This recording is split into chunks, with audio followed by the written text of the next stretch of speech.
On rappelle les faits qui se sont produits, comme le disait Monsieur le maire, aux alentours de 6h du matin ce matin. Oui, vers 6h30, 6h45 ce matin, un homme a donc tenté de s'introduire dans une synagogue située rue des Bons Enfants à Rouen en passant par le premier étage de l'édifice. Il a tenté de s'introduire et finalement il a réussi à jeter un élément incendiaire à l'intérieur de l'édifice, entraînant un départ de feu selon les déclarations faites à l'instant sur notre antenne par le maire de Rouen. Et grâce à la vidéosurveillance, les forces de l'ordre et des secours, les pompiers ont pu se rendre rapidement sur place. Les pompiers ont pu éteindre ce début d'incendie, sauf que l'individu en partant se serait précipité sur les forces de l'ordre muni d'un couteau et d'une barre de fer, et malgré les sommations, les forces de l'ordre ont été contraintes de tirer dessus et de l'abattre. Cet individu est décédé et désormais il va falloir déterminer qui était cet individu. Le maire nous disait à l'instant que son identité n'était pas encore connue, essayer de comprendre quelles étaient ses intentions et ses motivations. Merci beaucoup. On rappelle Gérald Darmanin qui a lui-même tweeté sur le réseau X l'information en indiquant que qu'il y avait un dégagement de fumée près de la synagogue, ce qui a déclenché l'intervention de la police et les réactions que vous avez décrites. Alexandra, dans un instant, nous serons en lien avec un membre de SGP Police Normandie, Frédéric Deguerre. Oui, alors Nicolas Meyer, Rossignol, François Clémenceau prenaient des précautions.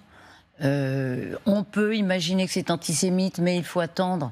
Un homme aujourd'hui qui s'attaque à une synagogue en tentant d'y mettre le feu, on peut ajouter présumé, c'est antisémitisme présumé. Enfin, il n'y a pas trop de hasard. Non, ça correspond aussi au fait que régulièrement les services de renseignement intérieur reçoivent effectivement ou ont connaissance de menaces qui portent précisément atteinte à ce genre d'établissement. Il n'y a pas que les synagogues, il y a aussi les écoles confessionnelles juives. Il faut se souvenir aussi des attentats de 2012 à ce sujet.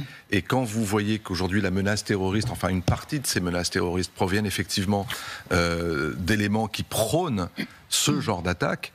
Rappelez-vous de ce qu'on disait au moment de l'attentat contre le centre commercial russe Crocus, où les menaces à l'époque de Daesh Khorasan disaient « tuez-les tous », en visant particulièrement les juifs, mais aussi les mécréants, les sunnites qui ne pratiquent pas la religion conformément à la tradition littérale de l'islam, et également les communistes, les francs-maçons. Oui, il n'y a pas de focalisation antisémite des hommes qui se revendiquent de Daesh. On ne sait rien. Et juste avant l'attentat contre le centre commercial Crocus à Moscou, il y avait eu la veille ou l'avant-veille, précisément une synagogue à Moscou d'attaquer. Juste avant d'entrer dans le studio, j'ai tapé antisémitisme sur le fil de ce qu'on appelle, de ce qui est l'AFP. Hier, la justice saisie pour des propos antisémites de l'influenceuse Poupette Kenza. La justice saisie. Tag antisémite sur une synagogue marseillaise. Une enquête a été ouverte. Il faut-il le rappeler, des tags sur le mémorial de la Shoah dans la nuit de lundi à mardi. Et avec un chiffre qu'a rappelé Gabriel Attal en tout début de semaine. Oui, c'est ça. Lors du dîner du CRIF, c'était le 6 mai, Gabriel Attal parle de 366 faits depuis 2024, en hausse de 300%, Elisabeth. Et 60% des actes anti-religieux, a-t-il précisé, sont des actes qui visent la communauté juive. Donc effectivement, il y a une recrudescence de ces actes, un contexte politique. On en a parlé, même si le maire de Rouen a pris soin de mettre cela en perspective, de ne pas souffler sur les braises. Alexis Corbière, d'ailleurs, ce matin sur notre antenne, également a condamné fermement. Il y a beaucoup de réactions politiques, je vous en cite quelques-unes. Par exemple, pour poursuivre sur la France insoumise, Mathilde Panot qui se dit horrifiée, comme l'ensemble du pays ce matin. Valérie Ayé qui parle d'un ignoble poison antisémite, ou encore Hervé Morin, le président de la région, qui parle d'un acte d'antisémitisme inqualifiable. Il y aura, bien entendu, tout au long de cette journée, des réactions politiques. On va attendre aussi peut-être une prise de parole au sommet de l'État. On peut dire, je parle sous votre contrôle, Damien, mais que la France insoumise a été largement critiqué par certains bords politiques pour son ambiguïté, à minima, sur le 7 octobre, avec des accusations d'antisémitisme, ne reconnaissant pas le caractère terroriste du Hamas et ayant des propos parfois très fâcheux sur Israël. On écoute justement comment en parle, lui, Alexis Corbière, membre de LFI ce matin, sur TF1. Il est hors de question qu'il y ait des actes antisémites sur le territoire national. Il est hors de question qu'un lieu de culte, et en l'occurrence un lieu de culte juif, se fasse ainsi mettre le feu. Donc on le voit bien avec une volonté sans aucun doute d'enflammer encore plus la situation. Il faut que féliciter ceux qui ont permis que l'acte ne puisse pas avoir lieu. Et je crois qu'il faut être très vigilant dans la période actuelle à ce que les expressions politiques qui sont légitimes, qui sont justes, ne participent pas à un climat d'affrontement, notamment autour des questions cultuelles et religieuses.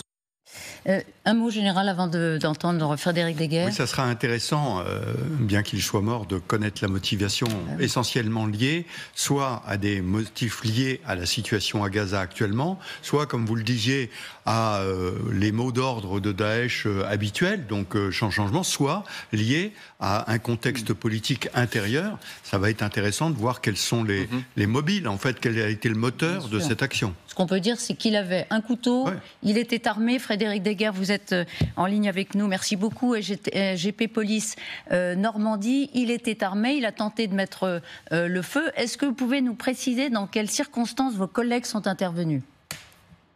Bonjour à vous. Alors, bonjour déjà, et grâce à la vidéosurveillance, donc nos collègues de la salle de commandement ont vu qu'un individu tentait de mettre le feu à la synagogue.